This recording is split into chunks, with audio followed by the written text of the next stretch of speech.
పశ్చిమ గోదావరి జిల్లా యలమంచిలి మండలం జడ్పీ హైస్కూల్లో విద్యార్థులకు యూనిఫామ్ బ్యాగులు అందించారు. రాష్ట్రంలోని ఎన్డీఏ ప్రభుత్వం విద్యకు అత్యధిక ప్రాధాన్యం ఇస్తుందని మంత్రి నిమ్మల రామానాయుడు పేర్కొన్నారు. పశ్చిమ గోదావరి జిల్లా యలమంచిలి మండలం జడ్పీ హైస్కూల్లో విద్యార్థులకు యూనిఫామ్ బ్యాగులు అందించారు. ఈ సందర్భంగా మంత్రి మాట్లాడుతూ ప్రతి విద్యార్థి ఉన్నత శిఖరాలు అధిరోహించాలని, అభివృద్ధి విద్యతోనే సాధ్యమని, అందుకే ప్రతి ఒక్కరూ చదువుకోవాలని అన్నారు. ఆ ఉద్దేశంతోనే పేదలకు ఉచితంగా బుక్స్, యూనిఫామ్ అందిస్తున్నట్లు తెలిపారు.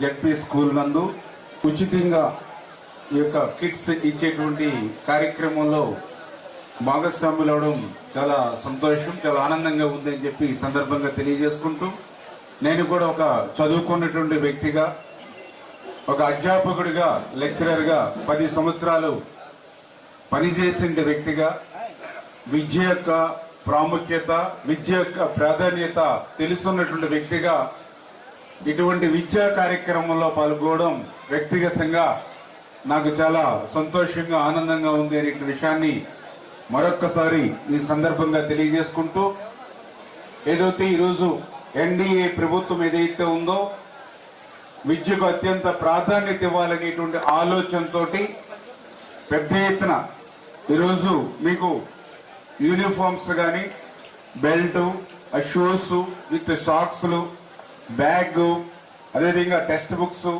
నోట్ బుక్స్, ఇట్లా మీకు ఏ విధమైనటువంటి లోటు లేకుండా ఒక కార్పొరేట్ స్కూల్లో ఏ మాదిరిగా ఉంటాయో అంతకు మించినటువంటి సౌకర్యాలు పేద మధ్య తరగతి వర్గాలు సంబంధించిన వాళ్ళు కూడా ఎవరు ఇబ్బంది పడకూడదు.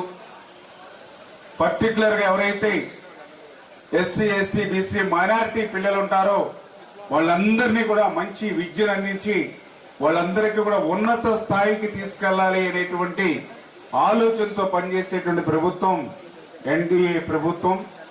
ఇటువంటి ప్రభుత్వంలో గతంలో కూడా మీరు చూస్తారు.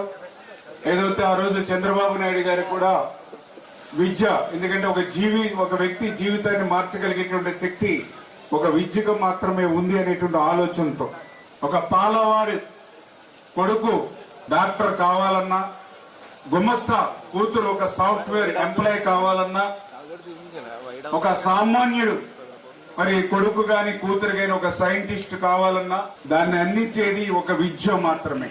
అంటే ఒక వ్యక్తి జీవితాన్ని మార్చగలిగేటువంటి శక్తి ప్రపంచంలో దేనికైనా ఉంది అని అంటే అది ఒక విద్యకు మాత్రమే ఉంది. అందుకే ఆ విద్యను ప్రోత్సహించాలనే ఉద్దేశంతో గతంలో ఒక ఇంజనీరింగ్ కావాలని అంటే ఎక్కడో కర్ణాటక, తమిళనాడు, ఇతర రాష్ట్రాలకి పోయి లక్షల రూపాయల ఆ రోజు డొనేషన్లు కట్టి చదువుకుని